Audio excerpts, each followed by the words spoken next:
kulan wacan oo wanaagsan daawadayaal lahaantiinba meel kasto dacalada dunida ka joogtaan ama goob kasto nagala socotaanba mar kale iyo barnaamijkeeni usbuuc kale iyo barnaamijkeeni hidde iyo hal abuur usbuucan barnaamijka waxa martiigu Maxamed Sheekh Xasan Cabdulle oo ah qoraa iyo markaas ururiye suugaanta iyo dhaqanka Soomaalida ah barnaamijka waxa habeenkaasi caawa ama maalintaasi xilli kasta qofkana daawanaya u tahay shaqadana la wado waa walaalkay kamaradaha waxa ku hawlan sidoo Hanad Yusuf iyo sidoo kale Yahya Cabdirasaaq farsamada iyo live-ka waa Bashka Maxamed Nuur barnaamijka si toos ah anigoo ilaahan la kaydin la socodsiinayso ustaad soo dhawow barnaamijka hidde iyo hal abuur ku soo dhawow waxaad ururisaa wax ka qortaa dhaqanka iyo suugaantii Soomaalida iyo dhaqankii hore ee Soomaalida iyo sooyaalkii Soomaalida dawdiyaasha nadaawanaya iyo anigu waxaan u xiiso qabnaa xogtaasi aad ka qiimaha badan ilaa iyo muddo 10 sano ka hor iyo ka badan la ii sheegay inaad ururinaysay san xogta ku hayo suugaantii dhaqanka Soomaalida in aad bal nala wadaagto oo wax naga barto ku soo dhawo marka hore barnaamijka dadweynaha maxaa leedahay waan dhawahay waxaan marka koowaad idinka mahad celinayaa sida fiican ee igu soo dhaweyseen igu martaqaadeen TV-ga waan idinka mahad celinayaa marka labaad waa sidaad u sheegtay oo Soomaalidu hidde iyo dhaqan bay leedahay aniguna muddo dheer baan ku hawlanaa hawshaas oo aan maray 20 sano inayna ka yareen horta dhowr iyo 10 weyn ama 20 ku dhawaad waan ka shaqeynahay kolka hiddaha iyo dhaqanka Soomaalidu fara badan yahay sax aad u badan yahay wada kala duwan yahay waxaa kamid ah qaabkii loo xididi jiray ee la isu guursan jiray inta qaybada gabdhaha loo guursan jiray yaa kamid ah waxa kamid ah martida iyo qaabka loo qaabilo maganta iyo xaaladaheeda iyo shuruudaha qofku markuu magan yahay shuruudaha laga doonayo iyo muxuu ahaa kuwa adiga xaq ugu leeyahay colaadaha iyo say ku kici jireen iyo sida ku dami jireen boqortooyooyinka iyo madaxda iyo qaabeeshanka sida loola dhaqmo iyo sida wax ku maamuli jireen kolka dhaqanka iyo hidduhu fara badan yahay kolka xaalad waa sidaas taasaan rabaa inaan wixii uu karaanka wax idinka faa'iideeyo waxaan rabaa kolka barnaamijkan hadda maanta aan soo diyaarinay waa qaabkii la isu guursan jiray qaabkii la isu guursan jiray waa tahay barnaamijku wuxuu yeelan doonaa haddii Allah uu dalka raali noqdo wuxuu noqon doonaa ustaadka taariikhda iyo markaas dhaqanka iyo markaas suugaanta iyo waxyaabaha uu ka sheekaynayo mawduuc aad u ballaaran ama xoga aad u fara badan ah usbuuco waxaan ka sheekayn doonaa ama barnaamijka aan uga hadli doonaa qayb kamid ah usbuucan waxa uu ustaadku la diyaar yahay qaybtii sida la isku guursan jiray ustaad inta aanan barnaamijkeena guda galin waxaad wax yar dadweynaha isbar suugaanta ururinteeda halkeed ka soo bilowday qaabkeedu bilowday maxaa kugu dhaliyay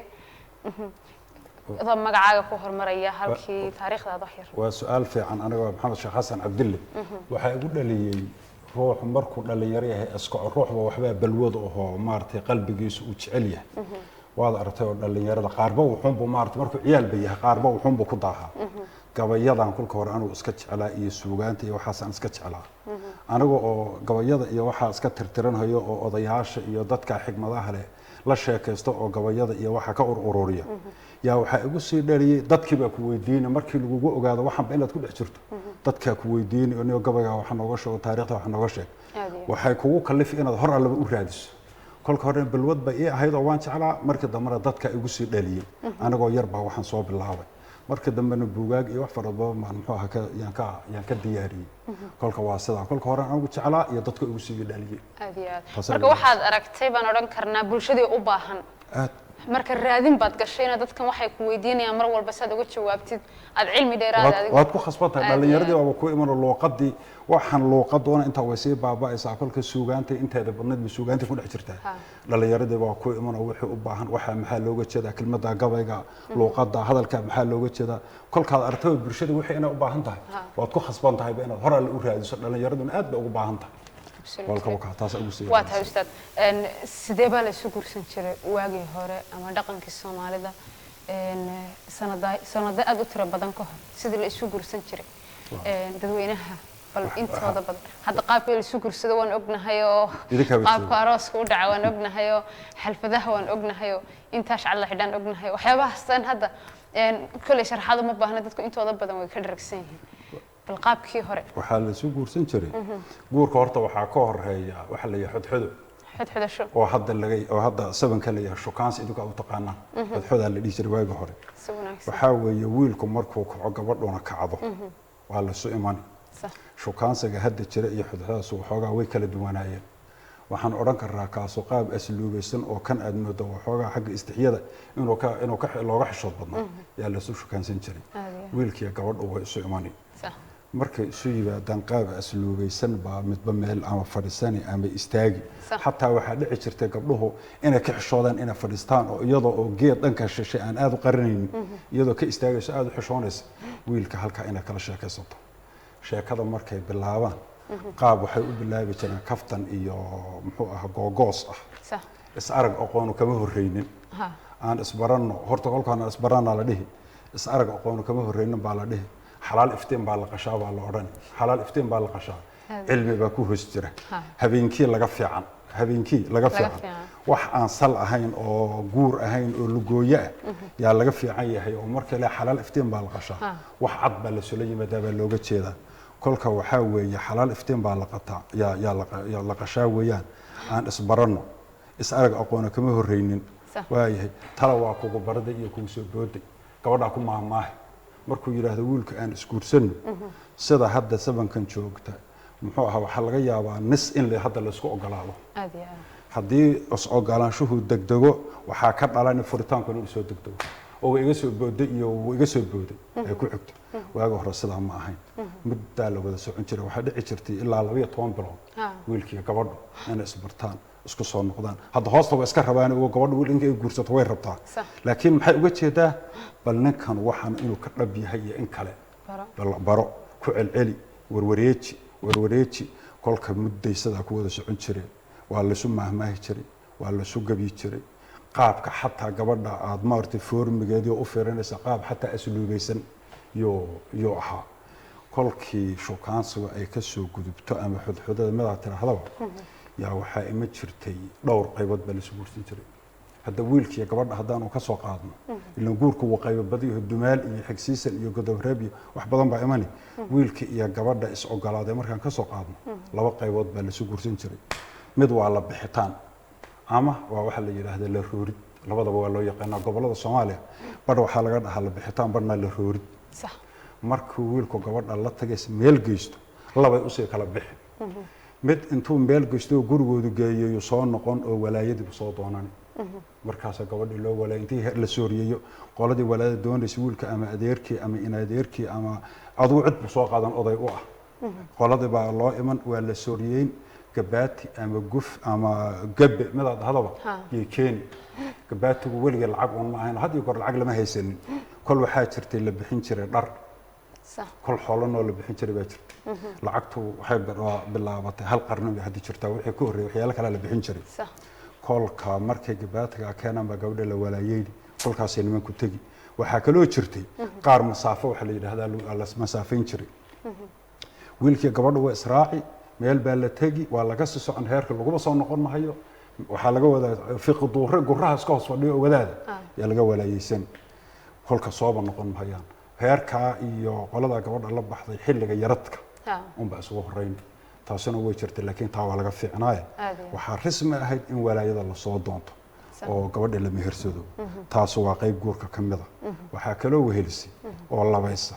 wiilka iyo gabadhu kolkay heshiiyaan isguursadaan inay fadhi ku heshiiyaan ama toogmo labada luqadood baa inaan ilaalino ama fadhi bay noqon yaa la dhihi ama waa la soo toogay baa la dhihi geed baa gabadha loo soo geli geed weyn baa la waabi irta gool ah la soo diyaarin iyo bariiski iyo sonkorta iyo wixii sooriye ahayd yaa la soo diyaarin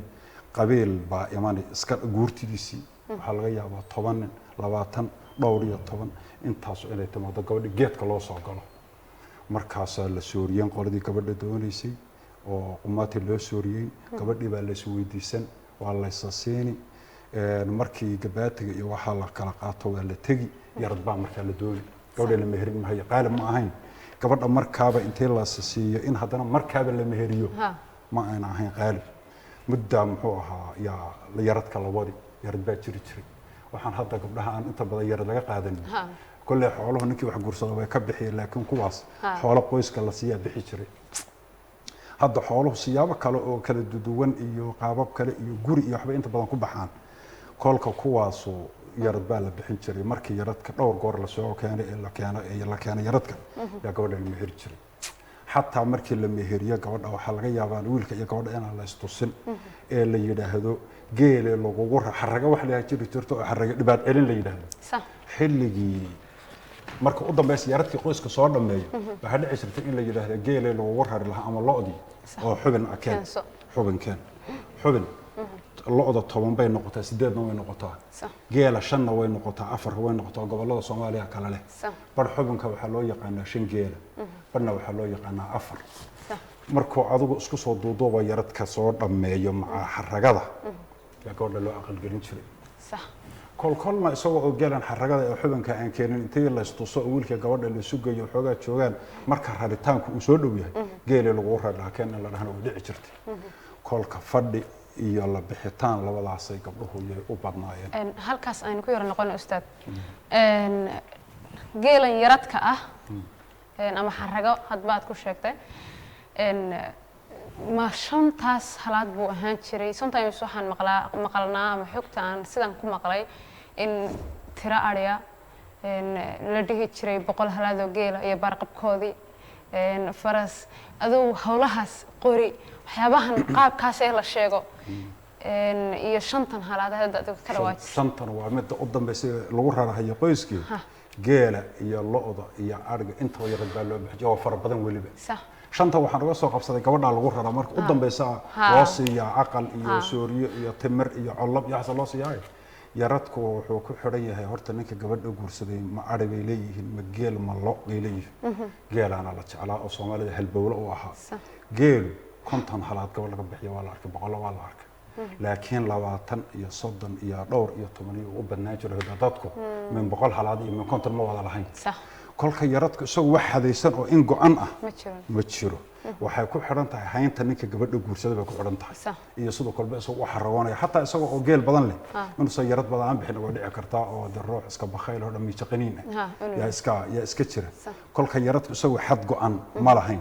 ee waxa xad go'an ah gabadha marka la celinayo geela xubinka ama lo'da xubinka in la keeno oo marka lagu hagaajiyo sooriyadeedu lagu hagaajiyo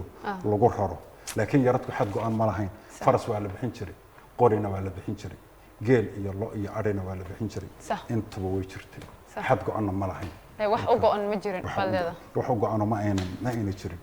tii guurka kolka aynu iska wadano laba qaybood baynu ka soo qaadnay muxuu ahaa guurkii laba qaybood yaan ka soo qaadnay intayna horta taasi dhaxgalay wiilka iyo gabadhu kolka hore ee ay heshiiyaan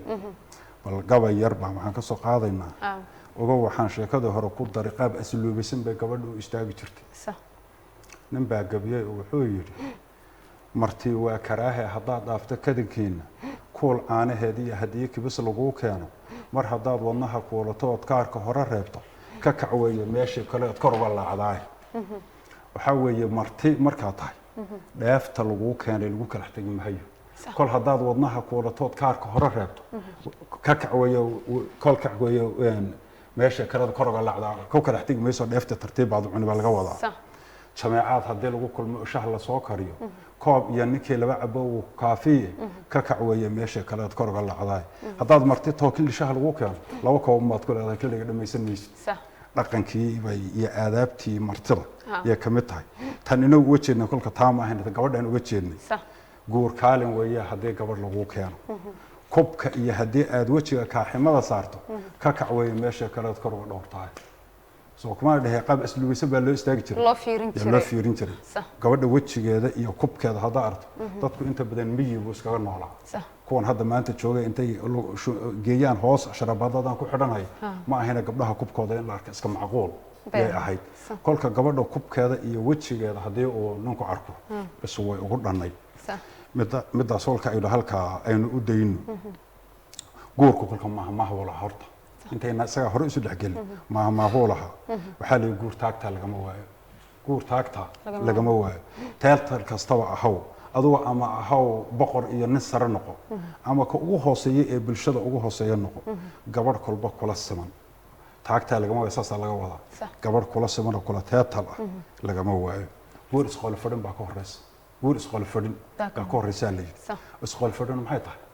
waxa weeye ninku guur kalku maagan yahay waa in laga garto inuu guur doonayo soo meelaha isaga jooga gabadh buu la baxay war ma ah waa in laga garto la ninkii hebelaha wala bariyaha waxbuu maagan yahay oo xogaa xarago oo isdiyaar garow ah waa in laga garto marka qof fadhin waa kelmadda laftirkeeda fasiraad u baahan isqool fadhin waxa weeye isnuunuutin iyo xarago iyo kor suqaad iyo cajiib iska dhaweey guur isqool fadhin baa ka horeysa guur badan gabla kaama furtaali guur badan gablan kaama furtaali haddaad ma dhalays batahay ama caqiimba ilaahay kuugu talagalay 10 haween haddaad guursato dhali maysido qadarka ilaahay kama baxsana adigu se inaad dadaasho in baa ku faran adigu inaad dadaasho yaa ku faran waxa la guur waa saddex guur waa saddex bir cusko bad ku mayro boor ku galgalo saddexaas u kala baxaa baa leh bir cusko waxa weeye qoys laan dheeraad ka guursatay adduunka colaada ka jiray laan dheeraha iyo dadka xoog leh lagama maarmeyn waxa weeye bir cusko qoys laan dheera in ka guursaday nin bir adag cuskaday inuu dhaca lagama yaabana weey bir cusko waa sida dad ku mayro waxa weeye laan dheeranimo iyo reer maal qabeen laan dheeraad ka guursatay waa bad ku mayro labada ma kala fahanto ka hore muxuu ahaa bir cusko kana bad ku mayro laan dheerihii iyo maal qabeenka isku darmaday weey waxa ku soo haray kii u dambeeyay boor ku galgalo guur waa saddex bir cusko bad ku mayro boor ku galgalo maxaa looga jeedaa reerka la xididay laan dheerana ma aha xoolana ma laha boor ku galgalo weeyaan waa laga calacalaya garo wax boodho lagu galgalayo ma jirtay macnahu ka xumaatay macnaha ka xumaatay weey waxa la guur waa nin naag kale iyo nin naag korsaday maaha guurka wax laga soo qaado waan ku khasbanahay nin naag helay iyo nin naag korsaday nin naag helay waan garanaa maxaa looga jeedaa guur fiican baad guursanay weey mid oo la soo dhaaf alla yaad guursatay weey waxa ay keenayna adina naag korsaday guur waa saddex baa leh hadana sidii hore kale way guur waa saddex bari saar bari dab saar iyo dab saar waxaan oo waa wada xigmado bari saar waxa weeye ninkan uu xoolo ka buuxa u dharagsan yahay heer buuxana gabadh ku guursaday heer buuxana gabadh ku guursaday bari saar waa isla qaboob yihiin way isku fiican yihiin bari dab saar midkood baa cayd ah ama kan gabadh guursanay cayd noqdo ama reerku barida iyo dabku isku dhalaalaan isuma fiicna weeyo mid baa cayd ah midna wuu buuxa kolka bari dab saar waa sida maxaa ka sii daran dab saar heerkuna wuu hal ahyaa oo hanti ma haysto kana wuu ka daray gabadh ma beelan karo kolka bari saar muxuu dab saar waa sidaas oo kale waxa la yiri saddex ilaahay ma aqbalo muuse aqbali karaa ilaahay awood u leeyahay inuu aqbalo laakiin ma soo sunnaynan oo ma aqbalo ilaahayow cibaadaysan ma yahay cadaabi ilaahay cibaadaysan ma yahay cadaabi ilaahay cuud dhaqan ma yahay ana waay ilaahay guursan ma yahay ana gablami saddexda ilaahay ma aqbalay wana aqbali karaa naag guursan ma yahay ilaahay wiilal ya gabdho isoo xareen ilaahay hada xukuma ah laakiin laga aqbali ma hayo in wiilal ya gabdho la iska keeno ma aha wax laga cabsan hayo ma aha waxa la yiri guur marka hore wuu sur dhooban yahay marka dambena wuu sana ballaaray maxaa looga jeedaa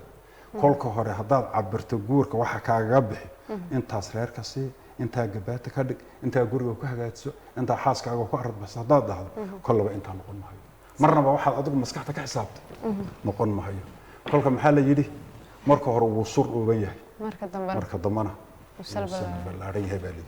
guurka horta waa sidaa waayahay aynu soo u kacno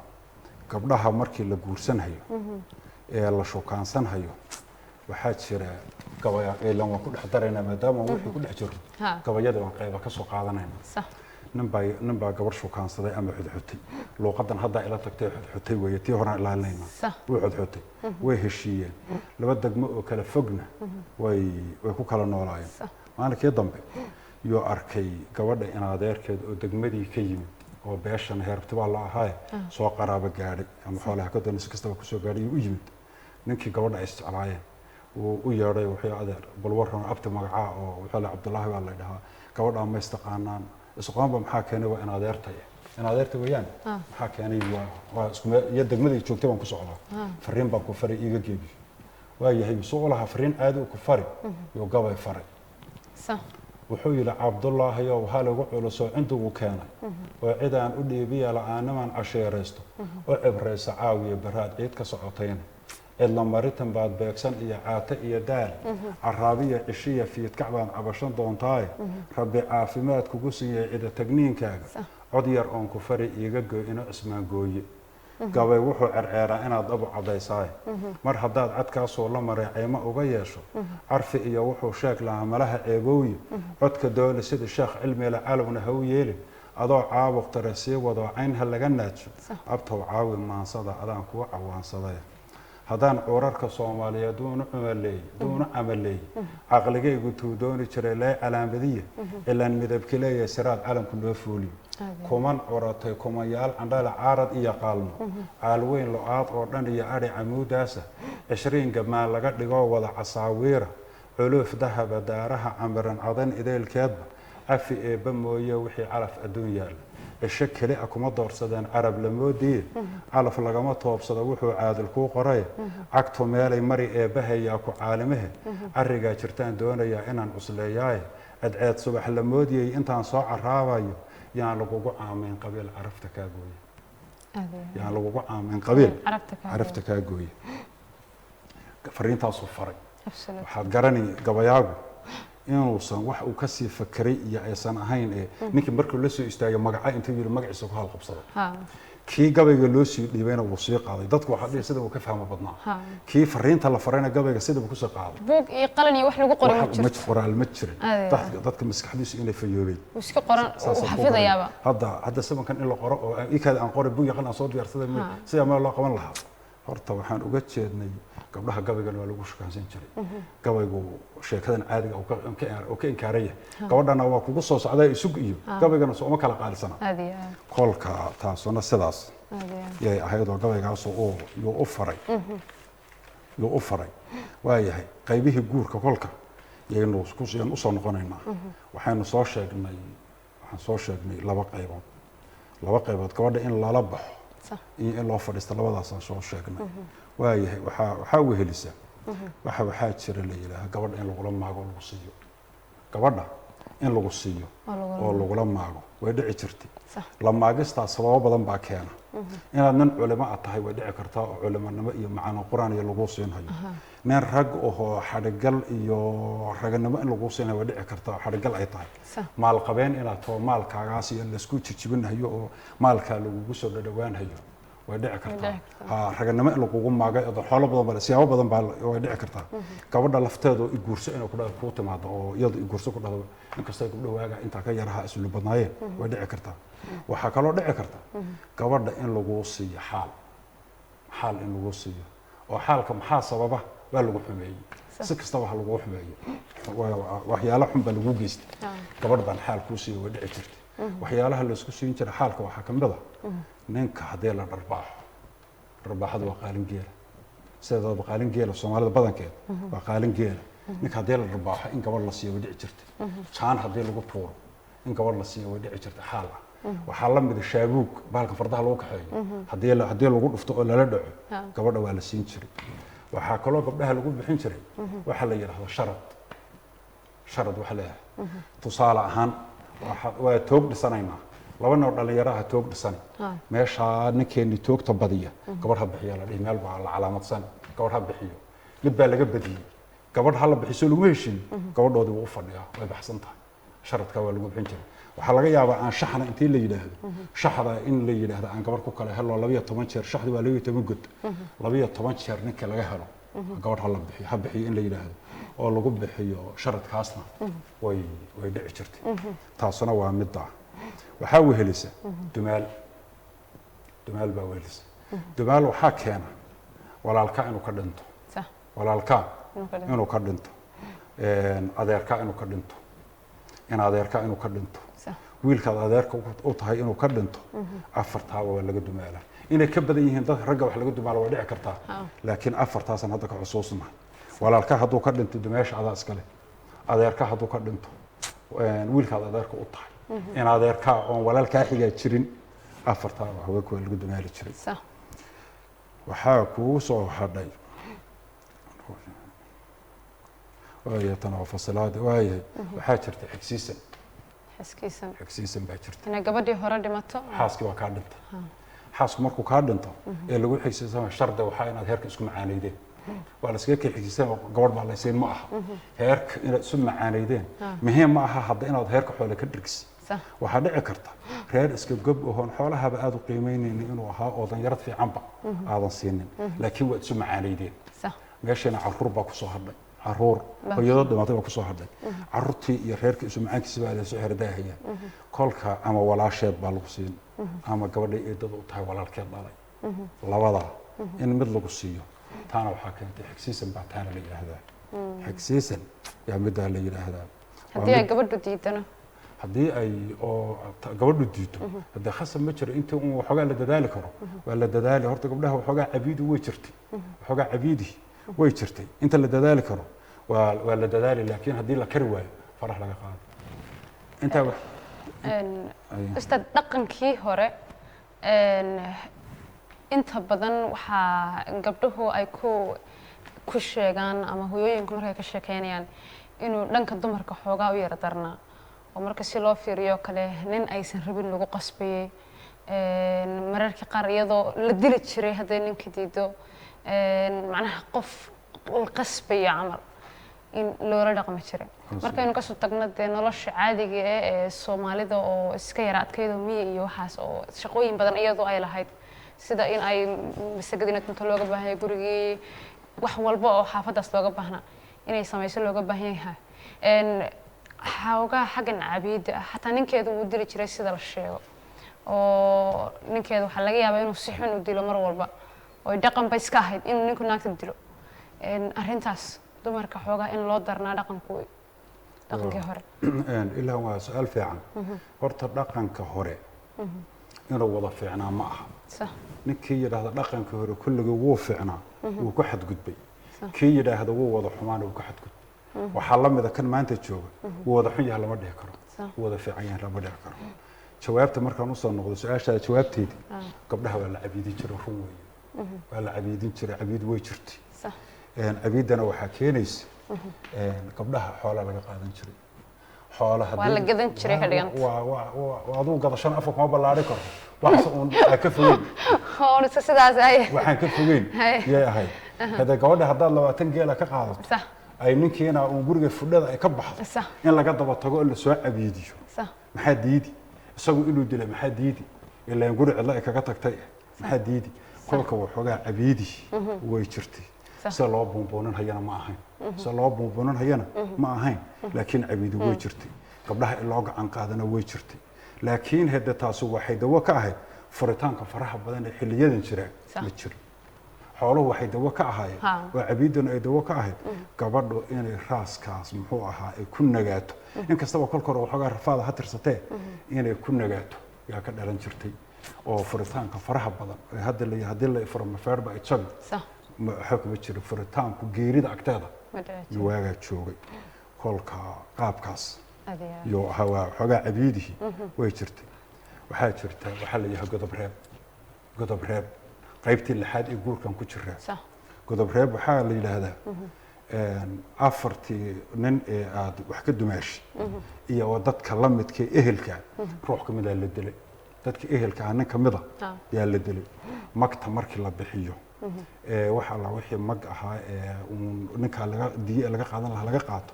gabadh godob reeb oo macaanaysi oo labada reer yana u tun qalbiga isugu hayn oo qoladan hadhow intay ku kacdo oo yina qoladii dilin yaa la dhihi jiray gabadh baa la bixin jiray gabadhaas waliba odayaashu waxay aad u sheegi jireen inay ka taran badnayd gabdhaha kale inay ka taran badnayd dagaal baa lagu qaboojiyay waxbaa lagu xaliyay oo duca ka dhacday waliba gabadha ninka laga guursanhayo gacan ku dhiiglihii iyo qoyskii inuusan ahayn baa dhici karta ee ay tahay waxaa la yahay qoys joogsi haddii la doono balabaadkiisa nabadoonkiisa suldaankiisa wabarkiisa malaq mid kastaba noqday ragga muxuu ahaa saldanada haya ee waaweyn nin ka mid ah gabadhiisa in la bixiyo na way dhici jirta godob reeb midda aan dhihi jiray kol haddii gabadha la bixiyo colaadaas inay sii tanaado wax rajo ah lagama qabin waa garanti wala huba waa sida aha taasuna waa midda tii sideedaad waxa weeye dhawr garaacasho waliga mid maqashay ma fasraad bay u baahan tahay dhawr garaacasho waxa weeye gabadh dhibaado iman waa la xodxodan way diidi way diidi gabadhii baa la jeclaan war gabadhan ka samra karame saan yeelaa gabadha khasab baa lagu la tagay saddex intii lagu taago yaa khasab lagu la tagay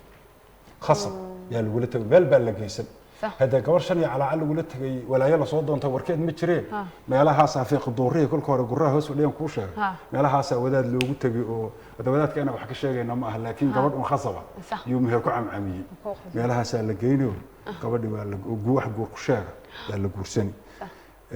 قارطم حل جيرته قالدي قارد اللي قلت لي عدة دور قرعته قارد لا تكتبي أجي على قوة تدكو أسكت ضد على قوة رقبة هذا يرد ما الله صوت أنا سيد كوي كلام ما يرد كلام sida kuwa kale yaa yaradka loo bixin meherkiina sidii buu ku tagay wixii uu maalinka lagu madhoodhay maalinka umtii ma meher u ah ustaad halkaas iigu qabo marka meher gabadhii ay walaayadeeda aysan joogin ama waalidkeedii ama ehelkeedii oo aysan raalli ka ahayn iyadiina aysan raalli ka ahayn diiniyan sidoo macquul ku noqon kara sidoo ku suurtageli kara inuu sidaan ka hadlayno wuxuu sax u ahaa iyo khalad u ahaa kama hadlayno labada midaas u taala inuu waxaan ka hadlaynaa qaabkii Soomaalidu isku guursan jirtay oo mid fiican iyo mid xunba lahaa koolka kuwiisa liito kaas ku jiray iyadoo sidaas haddana waa lagu xidhi jiro meherna way lahayd yaradna waa laga qaadan jiray dhaqan markaa jiray buuna ahaayo qolada xataa gabadha laga dhawr garaacday inayna cuqdad badan isgelinin baa laga yaabaa oo si fiican loogu xido iyo qodoodu qaar dhawr garaacasho inay gurigooda joogaan baa laga yaabaa wax markaa jiray yo ahaa dhaqan la isku ogaa yo ahaa dhaqanka Soomaalidu markii la isu miisaama kii hore iyo kan dambe kii hore horta moodaa markii wax loo dhigo inuu fiicnaa haddana dhaliilo fara badan uu jiray qaybta xishoodkuna xagga hore yay u sii badnayd oo hadda xilliga la joogo xidmada xagga gabdhuhu hadayna hadda wixii ka sheegayna ma macno inay xagga hore u xishood badnaayeen yaa laga yaabaa kolka barnaamijka hidihi dhaqanku far badan yahay maanta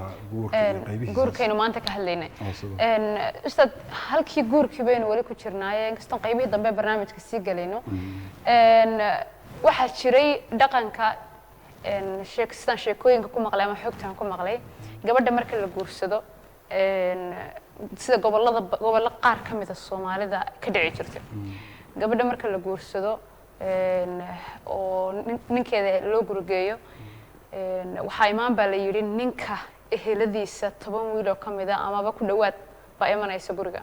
kadibna gabadha shaah bay soo karinaysaa shaahi gabadha ay soo karisay kliyada ahaa waxa la yiri inta ragaasi ay shaah ka cabayaan mise inta ay shushubayso ulba lugaha lagala dhacayaa gabadha oo kala dhacayaan min 10 ulood bay wataan ulaa marka cidiisiib wax la dhac jiray baa la yiri cidiyaha laga siibay lagala dhacayaa baa la yiri qaarkood waxay ku canqaabi jireen baa la yiri labada kaliya shaah ay soo karisay iyadoo ay cabto isla halkaas ay ku cabto kuleelkiisa ay ku cabto canqaabo noocaasa ma wax dhaqanka laga sheegayo beenaba mise waa wax jiro oo dadka qaar ay wanaag u arkayeen ba maya taas wax jira ma aha midaas wax jira ma aha gabadh la cabiidin jiray way jirtay laakiin ta la cabiidin haya mid ninka diidan weey midka ninka diidan weeyaan wax ul oo quman oo la dhacay cidiisiib iyo muxuu ahaa cidiyaha laga dhilid iyo shaahan adigu cabna ma jirin waxa dhici jirta dhalinyaradu inta u timaado garab saarta inay ka qaadaan oo masarka ka qaadaan labadaba inay ka qaadaan oo cabiidiyaan iyaga oo ku khasbaya ninkayga waan ogolahay halay daayo iyadu erayga markay tiraahdo ninkayga waan ogolahay maradeedana waa la siin waana loo banaan meesha laakiin intay ninka diidan tahay dhalinyaradu inay wax yeelayso oo wuxuun ul ku dhufato oo ay garba saarta iyo masarka iyo ay ku xadgudbaan way dhici jirtay laakiin shahan cab iyo shah lagu daadin iyo waxaas ma jira waa mid ninka diidan adoo hadda dhalinyarayn oo iska jirtay laakiin cidiya la iska dhilin hay iyo ul zaayid iyo waxaas ma ayna jirin midda la cabiidan haya midda ninka diidan laakiin midda ogol cidan wax ma dhacayso waxa waxda dhalinyarayn oo shaah iyo lagu itixaam iyo shaah qaabka loo qaban hay iyo nooc loo itixaam iyo magaca ninkaaga magaciisa saddex noo sheeg iyo magacaaga saddex sheeg iyo qaab yar itixaam oo shaqo dhalinyaro oo iyada lafteedu ay ugu baxayso ayna wax weyn u arag way jirtay laakiin cidyal iska dhilin hayay waxaas gelitaan saayidan jirin baad leedahay midda ninka diidan baa waxoogaa la cabeedin jiray waayahay sidaas ayay daawadayaal barnaamijka usbuucan waxaa marti igu ah barnaamijka hidde iyo halabuur waxaa usbuucan marti igu ahaa maxamed sheekh xasan cabdulle oo ah qoraa iyo markaasi ururiya suugaanta iyo dhaqanka Soomaalida ah waxaa usbuucan barnaamijka qodobka miiska inoo yaalay uu ahaa ee ustaadku sharaxayay waxa uu ahaa markaasi guurkii hore iyo sidii la isku guursan jiray iyo markaasi waxyaabihii guurkii hore sidii uu u dhici jiray oo guud buu inoo sharaxay ustaadku aad buu mahadsan yahay ustaad dadweynaha hadalka ugu dambeeya leedahay ma jiraan waxa weeye oo hadda ku gabagabaynaynaa dhalinyaradu luuqadii Soomaaliga ahayd way ka tagtay hidihi dhaqankana aad uma yaqaanaan sabanka jooga waxaan dhihi lahaa afkii iyo luuqadii yaan laga faanin ha lagu soo noqdo dhaqankii iyo hidihii hore ee aynu lahaan jiray ha lagu soo noqdo oo muxuu ahaa qaamuusku dib ha loogu noqdo oo luuqadda yaan laga faanin luuqadda ha la barto oo dhaqankii ha la barto oo carruurta yararka ha lagu tarabiyo af Soomaaliga iyo luuqadda ha lagu itixaamo oo yaan afkeena laga faanin inta saan muxuu ahaa yaan hadleeda afkeena qiimaha loo yeelo qiimaha barnaamijka waxaa kaamiradaha iga hagayay Hanad Yuusuf Cabdi iyo sidoo kale Yaxya Cabdirasaaq aad bay u mahadsan yihiin farsamada iyo live-ka waa Bashka Maxamed Nuur si toos ah barnaamijkan go'aan la kaydin la socodsiinaysay waxa marti igu ahaa ustaad Maxamed Sheekh Xasan Cabdulle inta aynu usbuuca dambe barnaamijkan kiisa xigay ku kulmi doono oo qaybo tiro badan oo suugaantii dhaqankii hore Soomaalida iyo Soomaalidii hore sidii markaasi dhaqankeena saxda ahaa iyo ustaadku qaybo fara badan inooga sheekayn doona usbuucyada soo socda insha Allah inta aynu barnaamijkan kiisa xigay ku kulmi doono daawadayaal sidaas iyo